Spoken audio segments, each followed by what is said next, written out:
Hello guys, this is another English class. So, el día de hoy tenemos como tema el presente perfecto y el pasado perfecto. Como siempre vamos a ingresar a la pestaña de trabajo de clase, ubicamos el tema y damos clic en el documento de fundamentos teóricos. Por favor, acá van a tomar nota de los desempeños, la frase del día y la fecha en la que están realizando la actividad. Para entrar un poco más en materia, el presente perfecto, vamos a trabajarlo por acá, es lo siguiente, es el equivalente al español y vamos a coger como ejemplo el verbo comer. Y en español es el equivalente, como les digo, de yo he comido, tú has comido, él ha comido, ella ha comido, ustedes han comido, nosotros hemos comido, ellos han comido. Nótese que estamos utilizando el sujeto, el auxiliar, en este caso yo he, tú has, el auxiliar has o he, según sea el sujeto, y por último un verbo que termina en ido. Esto es un pasado participio. Vamos a dar otro ejemplo para que lo entiendan un poco mejor. Vamos a utilizar el verbo correr. Lo agrando por acá. Y si utilizamos el verbo correr, vamos a hacer la misma conjugación. Yo he corrido, tú has corrido, él ha corrido. Nótese cómo el verbo cambia al final. Y vamos a utilizar la partícula hado oído. En inglés, el equivalente sería en este caso construido de la siguiente manera. Vamos a tener el sujeto, como pueden ver, y la diferencia que tenemos en este caso es que si tenemos este tipo de sujetos, I, you, we, they, vamos a utilizar el auxiliar have, que sería el equivalente para el as, al as, han, hemos y han nuevamente. Y para estos sujetos, en específico he, she, it, que es la tercera persona, vamos a utilizar has, que sería el a, ella a, y también podríamos decir eso a, que sería el it. Y por último tendríamos un verbo en pasado participio también en inglés. Recuerden que el presente de eaten, que es comer, en inglés sería eat, y el pasado sería ate. Por lo tanto, su pasado participio es eaten, que significaría comido. Vamos a ver un poco de la estructura. La estructura es sujeto, have o has, dependiendo de cuál sea el sujeto, obviamente. El verbo en pasado participio, como les digo, recuerden que es todo lo que termina en español y su equivalente sería hado, ido, más el complemento. Un ejemplo sería I have talked to Peter. Yo he hablado con Peter. Note, tenemos el sujeto, el auxiliar have o has y el verbo en participio, más el complemento.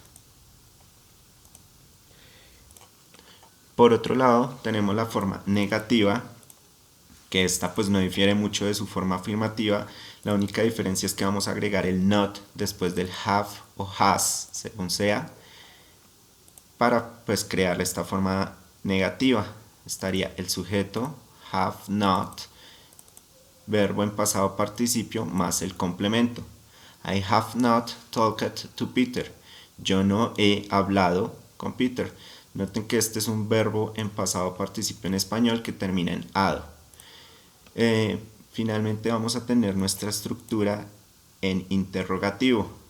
La diferencia aquí va a ser que el auxiliar have o has lo vamos a poner al comienzo de la oración e inmediatamente después de este el sujeto y el verbo en pasado participio más el complemento.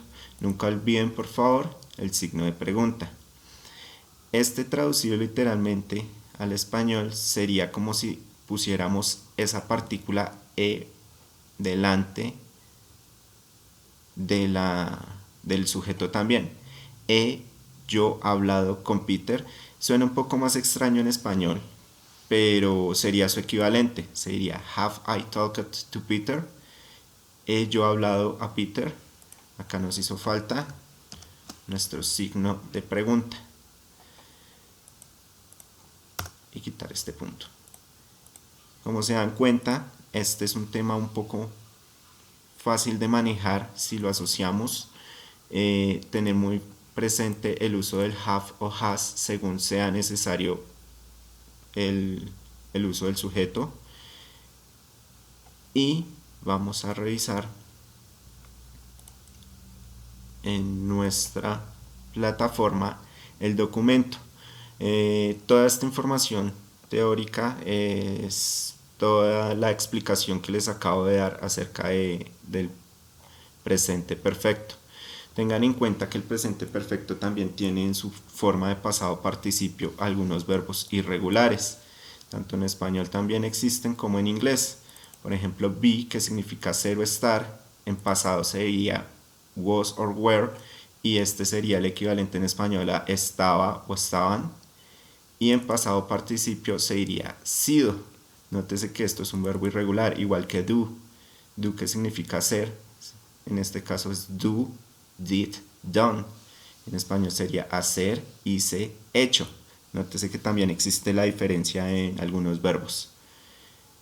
Esta sería la información en cuanto a nuestro presente perfecto. Vamos ahora a ver el pasado perfecto. El pasado perfecto es muy similar y en español tendríamos el equivalente a yo había, tú habías, él había, ella había, ustedes habían, nosotros habíamos y ellos habían. El verbo si notan sigue siendo en pasado participio y queda igual. Yo había comido, tú habías comido, él había comido. La particularidad es que en este caso, en inglés, para todos los sujetos vamos a utilizar had. Had es el equivalente en inglés a todos estos auxiliares en español, todos los que son había. Y nuestro verbo en pasado participio queda igual, eaten. Si se pueden dar cuenta, es que en inglés todas estas conjugaciones que tenemos en español, había, sabían, todas se reemplazan con una sola forma del auxiliar, had. Entonces es mucho más fácil en inglés en este caso que en español, ya que no hay que hacer ninguna conjugación. Cosa muy similar a lo que pasa con el presente perfecto, que tampoco tenemos que hacer muchas conjugaciones, sino solamente utilizar o have o has según el sujeto. En cambio en español tenemos que hacer conjugaciones con cada uno de ellos. Bien, una vez visto eso, vamos a ver las estructuras del pasado perfecto, en la cual vamos a utilizar el sujeto, had y verbo en pasado participio más el complemento. I had talked to Peter. Yo había hablado con Peter. La forma afirmativa. La forma negativa es similar a la anterior que vimos, no difiere mucho. En este caso es el sujeto, had not, verbo en pasado participio y complemento. Yo no había hablado con Peter. I had not, yo no había.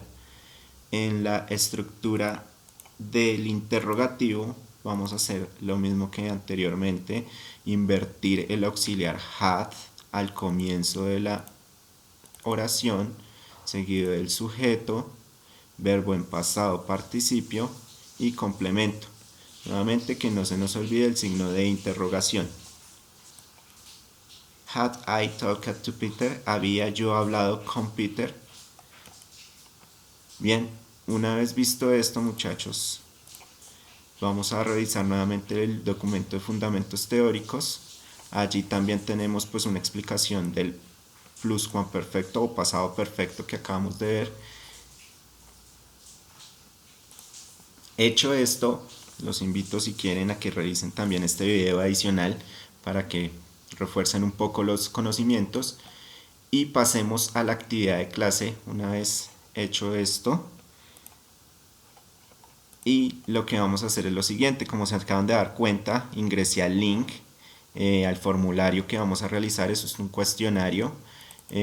Ingresamos al link, desarrollamos el cuestionario y tomamos un pantallazo del resultado si es que se lo deja ver, y si no, pues no hay problema, muy seguramente yo lo recibiré. Por favor, en este caso, una vez ingresan al cuestionario, como se pueden dar cuenta, vamos a tener una breve explicación de cómo es la estructura para que recuerden cómo desarrollar el ejercicio. Vamos a llenar los cuadros las líneas que están en blanco con la respuesta más acertada. Por favor, en esta parte de la dirección de correo electrónico van a poner la que utilizan en la plataforma, la de Gmail. Son 5 preguntas. Una vez terminen, le dan clic en enviar. Una vez hecho esto, vamos a pasar también a la tarea. Es también de un formulario o un cuestionario el cual van a ingresar. Hacen el mismo ejercicio, llenan con la dirección de correo electrónico con la cual ingresan a la plataforma, tienen una breve explicación y van a completar el espacio en blanco con la respuesta más acertada. Son nuevamente 5 preguntas y envían el cuestionario o formulario al final. Bien, muchachos, esto ha sido todo por el día de hoy. Espero, si tienen alguna duda, alguna pregunta, me hagan llegar. Y muchas gracias por asistir a la clase. Have a nice day. Bye.